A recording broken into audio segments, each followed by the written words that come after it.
La coopération entre le Saint-Siège, le Vatican et le Gabon, tel est le thème que nous allons une fois de plus discuter ou en débattre sur ce plateau de l'émission Coopération. Pour en parler plus, nous recevions Jérémy Gustave Zamba, qui est journaliste et consultant, en même temps observateur de la vie publique. Jérémy Zamba, bonjour. Bonjour, Ghislain Gonga. Alors, nous parlerons de la coopération entre le Vatican, c'est-à-dire le Saint-Siège, et la République gabonaise. Alors, comment entrevoyez-vous cette coopération actuellement vieille de 25 ans? La coopération entre le Vatican, qui, il faut le dire, est un État, disons le plus petit État au monde, et le Gabon est une coopération, disons-le, exemplaire. Parce que l'histoire nous révèle que le Gabon fait partie des pays qui, les premiers, ont accepté la religion catholique et qui ont contribué à répandre la religion catholique non seulement au Gabon, mais également à l'extérieur. Je prendrai pour exemple la mission catholique de Morindi au Gabon. Beaucoup ne le savent pas, mais les historiens devaient nous le faire comprendre. La mission catholique de Morindi au Gabon est celle qui a contribué à la naissance des missions catholiques du Congo-Brazzaville. Allez-y comprendre. Ça veut simplement dire que le Gabon compte dans tout ce qu'on appelle religion catholique. Le Gabon compte énormément pour le Vatican, qui est en fait le siège de la foi catholique, parce que c'est à cet endroit qu'habite, que travaille le pape qui est le patron de l'Église catholique. Alors, le couple présidentiel, c'est-à-dire Ali Bongo Ondimba et sa première dame, la première dame, c'est Sylvia Bongo Ondimba, ont effectué un récent séjour au Vatican. Au cours de leur séjour, le couple présidentiel, ils ont rencontré le pape François. Et le chef de l'État, Ali Bongo Ondimba, a émis le vœu de voir le Saint-Siège, pas le Saint-Siège, une implication, c'est-à-dire une représentation du Saint-Siège à Libreville au Gabon. D'abord, comment analysez-vous ce vœu du chef de l'État? Avant de revenir, si c'est possible, sur les critères, Je pense que c'est un vœu noble, comme tous les vœux du président de la République, Ali Bongo Ondimba. Là encore, c'est un vœu noble, parce que vous savez, il y a ce qu'on appelle en termes diplomatiques la territorialité. Ça veut dire que lorsque vous avez ce droit-là, parce que c'en est un, le fait que par exemple une institution, qu'une ambassade soit installée dans votre pays, vous confère un certain nombre de prérogatives, ce qui n'est pas rien.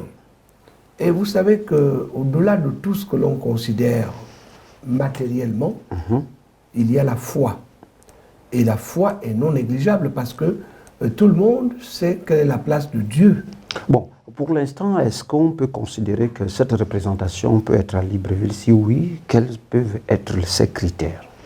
Mais non, mais écoutez, le fait de la représentation à Libreville est un fait qui relève tout simplement d'un certain nombre de critères. Bon, il y a par exemple le critère de la stabilité politique, effectivement, qui est un grand critère. La paix. Il y a le critère subséquent, qui est celui que vous évoquez, celui de la paix. Puis, il y a le critère de la moralité des populations. Il y a le critère également de la croyance. Parce que on essaie de mesurer religieuse au Gabon. Quel est le degré de foi des Gabonais, par rapport, bien entendu, à la religion catholique. Donc, il y a un certain nombre de critères qui sont pris en compte, qui sont étudiés pour que l'on arrive à l'acceptation de la représentation du Saint-Siège en territoire gabonais. Alors, Jérémy Jamba, Madame le Premier ministre, chef du gouvernement, a dirigé aussi récemment une commission mixte après le séjour du chef de l'État, après le séjour du couple présidentiel au Vatican, une commission mixte pour renforcer effectivement ces liens de coopération entre Libreville et le Vatican. Alors, pour en parler, ces relations sont basées sur l'éducation, la santé et la liberté religieuse. Vous qui êtes un produit catholique, chrétien catholique, est-ce que vous pouvez nous situer secteur par secteur, c'est-à-dire en matière de santé, en matière d'éducation, qu'est-ce qu'en 25 ans de coopération, pour ne pas dire plus de 175 ans d'existence de l'Église catholique au Gabon, est-ce qu'on peut parler de cette Église qui va aux confins de nos villages? Vous parlez d'une coopération sectorielle, parce que vous évoquez la santé, vous évoquez l'éducation et vous évoquez la liberté religieuse, c'est-à-dire la liberté religieuse. Mais j'aimerais que l'on soit un peu plus en avant par rapport à ce qui se fait concrètement. Et pour dire simplement que cette loi peuvent être mis en œuvre. Bon, mais maintenant, puisque vous insistez sur le fait que ce soit des départements ou des secteurs différents, nous allons commencer par la foi. La foi, d'abord, elle a une importance capitale. Parce que lorsque l'on analyse l'homme, ou si vous voulez la nature de l'homme et de l'animal, il est évident que ce qui fait la différence, c'est bien l'intelligence. Cette intelligence, elle est doublée, j'allais dire, par la foi. Parce que la foi n'a rien à voir avec l'intelligence humaine. La foi relève de la croyance, mais de la croyance profonde. Et donc, le fait de la foi déjà amène les gens, le commun des mortels, comprendre que le Gabonais est quelqu'un qui croit foncièrement en Dieu. Ensuite, l'éducation, l'Église catholique emmène l'éducation. Pourquoi? Mais c'est simplement parce que, bon, il est un passage de la Bible qui nous explique que mon peuple périt faute de connaissance. Bon, la connaissance ici n'est pas seulement la connaissance biblique, mais elle est également la connaissance sur le plan simplement existentiel. Et puis ensuite, vous évoquez la santé. Mais nous ne pouvons pas accéder à la connaissance, nous ne pouvons pas avoir une foi si seulement nous ne nous portons pas bien. Alors vous comprenez que tous ces éléments que vous évoquez ont forcément une relation les uns ou l'un avec l'autre ou les uns avec les autres. Voilà le problème. Alors aujourd'hui, nous remarquons que effectivement cette proximité du triptyque dont on vient d'évoquer, l'éducation, la santé, la liberté religieuse, existe rien qu'en zone urbaine, mais lorsqu'on va en zone rurale, les écoles privées catholiques dans certains villages se meurent à petit feu. La proximité en matière de santé n'existe presque plus. Est-ce que la commission mixte là a mis, c'est vrai que vous ne l'avez pas participé, mais vous qui êtes chrétien catholique, vous aviez grandi à Vannes-Marie de Mouila, chef-lieu de la province de Langounien, en tant que Saint-Gabriel, Vannes-Marie, est-ce que vous ne voyez pas que le fait d'oublier la zone rurale est un pan qui peut aussi réduire la foi et le nombre de fidèles? Écoutez, vous vous posez un problème, mais le problème a déjà été posé en amont par eux-mêmes, les responsables de l'Église catholique. Parce que le constat, il est celui de gens qui se rendent compte que sur le terrain, bon, il y a une nouvelle, je dis bien une nouvelle prédominance des cultes ancestraux. Je vais parler des rites ancestraux, comme par exemple le Bwete, comme par exemple le Mwere, comme par exemple tout ce que le Njobi, le Djembe, le Djembe et tout. Il y a une sorte de prédominance de ces rites-là dans les villages. Mais cela peut s'expliquer par le fait que simplement les villages sont en train de se vider Par de leur l'exode. substance jeune.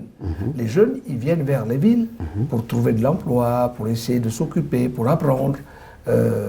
Et ceux qui restent dans les villages sont forcément les personnes des du gens de la troisième- population du d'un troisième âge. certain âge, du troisième âge. Et eux, et il faut les comprendre, ce sont des gens qui ont vécu et qui ont été éduqués à l'ancienne. Bon, à l'ancienne entre griffes, parce qu'il ne faut pas que nous prenons de manière péjorative ce que nous sommes en train de dire par rapport aux populations africaines. Je veux simplement dire que ce que nous observons, c'est quoi? C'est que l'Église elle-même est consciente du phénomène et c'est ce qui la pousse aujourd'hui à aller à la reconquête, si on peut le dire, du territoire perdu. Perdu. Comme dit la Bible, Et- les brebis perdues. C'est ce qui fait par exemple que dans des zones comme Morindi, il y a eu par exemple la reconstruction ou la réfection par exemple de l'Église catholique, qu'il y ait eu par exemple un débat sur le fait qu'il y ait un prélat là sur place pour pouvoir enseigner ou enseigner à nouveau la Bible aux populations afin de faire que ces populations, pour ne pas être totalement sataniques, se rattachent à la loi de Dieu. Alors nous nous acheminons à la fin de cette émission. Peut-être une dernière question, Jérémie Gustave Zamba. L'Église catholique dont nous parlons, romaine, a fêté en 2019 les 175 ans de son existence au Gabon. Est-ce qu'on peut en parler d'un bilan à partir des différents diocèses jusqu'à l'archidiocèse de Libreville? Je crois que le bilan, contrairement à ce que certaines langues disent ou à ce que certains esprits pensent, le bilan il est globalement positif. Parce que l'Église catholique nous a apporté ce que nous sommes en termes d'éducation, en termes de santé et même en termes d'élévation spirituelle. Parce que aujourd'hui, nous avons les églises éveillées, c'est normal. Nous avons d'autres églises, oui. Mais qu'avons-nous connu tous au départ? L'église catholique. L'Église mère. Cette église catholique qui nous a permis de croire que les principes divins sont des principes qui méritent d'être respectés à travers, par exemple, la fameuse loi de Moïse, qu'on appelle encore les 10 commandements. Comprenez? Oui. Donc, ça nous a permis de nous humaniser. Et je crois que de ce point de vue déjà, l'Église catholique a été, mais d'un apport, mais indescriptible, ou je ne sais pas comment qualifier cela, mais d'un apport considérable pour les êtres que nous sommes, qui, en réalité, étaient beaucoup plus proches de l'animal jusqu'à une époque récente. La preuve, c'est que beaucoup ont souvent repris le philosophe Hobbes, qui disait que l'homme est un loup pour l'homme. En fait, nous n'étions pas loin de là à une certaine époque. Il n'y a qu'à vous rappeler les guerres mondiales, 14-18, Même les guerres tribales entre nous, 35-48. Même les guerres tribales. 38-45. même les guerres ethniques, les guerres Et oui, tribales. mais tout cela dans la foulée. Merci à vous comme invité. Nous avions eu notre observateur et consultant maison, Jérémie Gustave Zamba. Merci de nous avoir suivis à un autre numéro de Coopération.